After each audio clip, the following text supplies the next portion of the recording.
it is giving Ukraine the ability to strike far deeper behind Russian front lines than it has been able to date, even with artillery. And I think you've even seen in the news that the HIMARS system that America was gifting was they were giving them the limited range weapon system.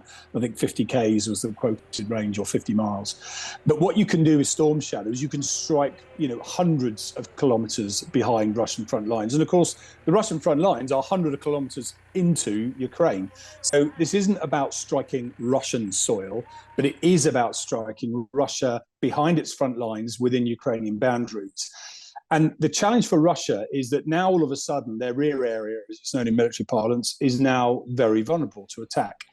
And because we've seen this war on land being very much one about logistics, the sheer numbers of shells and troops and equipment having to be moved forward to the front to sustain the war and to maintain status quo requires a massive resupply effort. Now, that resupply effort requires you to store kit, transport kit, and then distribute it to the front line. If you now think your logistics hubs, storage points, railheads, bridges are now seriously under threat, and I'm including Ukraine, Crimea in this argument, as well as the bits within Ukraine mainland, if you will, then Russia is going to have to rethink how it fights. And if it's going to have to bring that stuff further away from the front, or spread it more thinly, or distribute it in a much more sort of clandestine way, it's going to slow down its war effort, massively slow it down. And if we destroy it in place, it will really hurt.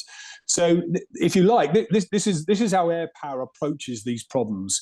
It doesn't wait for the enemy to sort of come into a trench in front of you and fight them one-on-one. What you aim to do is destroy it piecemeal at distance, so it can never bring that sort of mass, if you will, to bear. That's what Storm Shadow finally gives Ukraine the ability to do. And if they can do that, then they will really hurt the Russian effort, really hurt it.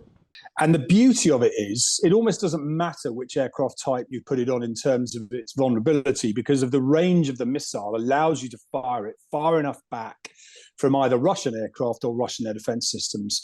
So you can do it with relative immunity, get airborne, get to a safe firing point, fire it into the target area that you're firing it to. The weapon then takes care of everything else because you pre-programmed the target in. It's got a variety of means of finding and then striking that target.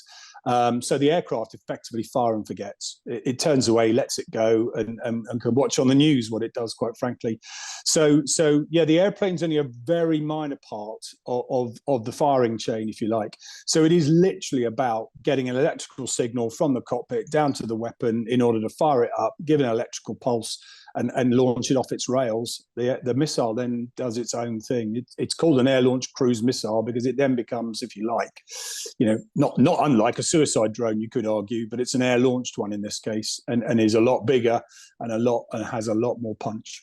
And the beauty of Storm Shadow is it's mostly effective against large static targets, because it's designed to take them out, whatever they may be, whether it's a railhead, a bridge, a bunker, storage area, whatever it might be. So you can actually pre-plan those targets well ahead of the mission. You program it into the missile, you just let it go, and as long as it knows roughly where it is, it's off and running, sorts itself out from there on in.